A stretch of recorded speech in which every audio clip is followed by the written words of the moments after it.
So guys welcome to trading house. जो आज की वीडियो है हमारी वो सपोर्ट और रेजिस्टेंस के बारे में होने वाली है। तो आज हम ये डिस्कस करेंगे कि शेयर मार्केट में आखिर सपोर्ट एंड रेजिस्टेंस बनाते कैसे हैं और सपोर्ट एंड रेजिस्टेंस हमारे कैसे काम आती है। तो सबसे पहले मैं आपको ये बता देता हूँ कि सपोर्ट और रेजिस्टेंस का मतलब क्या है। तो सबसे पहले हम देखते हैं कि रेजिस्टेंस क्या होती है। रेजिस्टेंस कुछ नहीं बस एक ऐसा जोन होता है जहाँ पर आकर जो हमारा प्राइस है वो वहाँ से ऊपर नहीं जा पाता। एक ऐसा जोन या एक ऐसा एरिया, जैसे कि आप अभी अपने स्क्रीन पर देख सकते हैं कि अगर एक प्राइस उस पर्टिकुलर जोन तक आएगा तो वो उस जोन से ऊपर नहीं जा पाएगा और वहीं से वो वापस नीचे आ जाएगा। उस जोन को हम कहते हैं रेजिस्टेंस।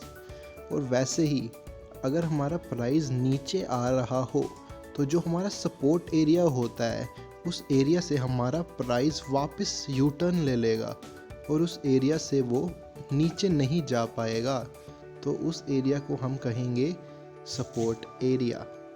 तो ये तो सिंपल सा आपको समझ आ गया होगा कि एक ऐसा जोन जहाँ से प्राइस ऊपर ना जा सके उसको हम रेजिस्टेंस कहते हैं, और ऐसा जोन जहाँ से प्राइस नीचे ना जा सके, जहाँ से वो वापस यू टर्न लेकर ऊपर जाना शुरू कर दे, उसको हम सपोर्ट कहते हैं। अभी आपको समझाने के लिए मैंने यहाँ पर टाटा स्टील का चार्ट खोला हुआ है, और अगर मैं आप इस पॉइंट को देखें जिसको मैं मार्क कर रहा हूँ, ये हमारा हो गया सपोर्ट। क्यों?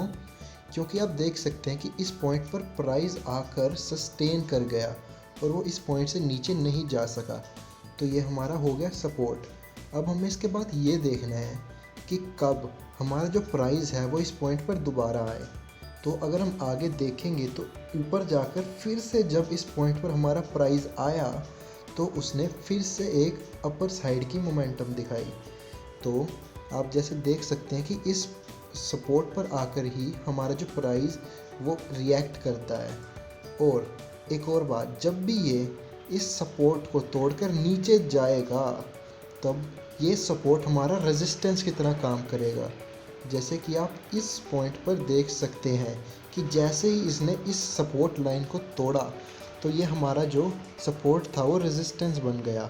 मतलब अब जो हमारा प्राइस है वो इस पॉइंट के ऊपर जा नहीं पाएगा और यहीं से वो फिर से अपनी डाउन साइड की मोमेंटम दिखाएगा।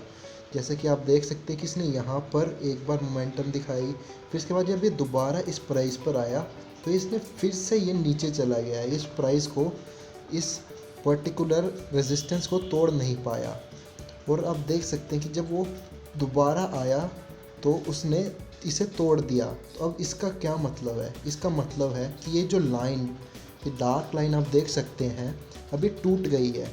अगर रेजिस्टेंस हमारी टूट जाती है फिर वो आगे जाके सपोर्ट का काम करती है। जैसे कि आप यहाँ पर भी देख सकते हैं कि जैसे ये रेजिस्टेंस टूटी और उसके बाद प्राइस दोबारा इस पॉइंट पर आया तो उसने फिर से एक बार अपर साइड मोमेंटम शो किया। तो ये हमारे बेसिक्स थे कि जब हमारा सपोर्ट टूटता है तो टूटने के बाद एज ए रेजिस्टेंस काम करता है, और जब भी हमारी रेजिस्टेंस टूटती है तो रेजिस्टेंस टूटने के बाद वो एज ए सपोर्ट काम करती है।